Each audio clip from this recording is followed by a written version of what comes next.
Hi there, this is Technology Man's World, and today I will tell you about the Office mobile app, which is absolutely free. So, in order to get it, first go to the store and then search Office, then install it and click on Open. Now, in the home page, you will be able to see the recent things which you have created. To create something else, click on the plus button. Here you can create a note like search list of things to be brought from the market, and after done, click on done, then click on this arrow and it will appear here. You can also create a lens, as you can see.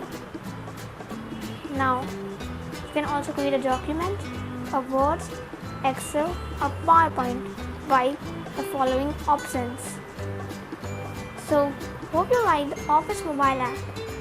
If you have, click on the like button and don't forget to subscribe to my channel. Till then, goodbye.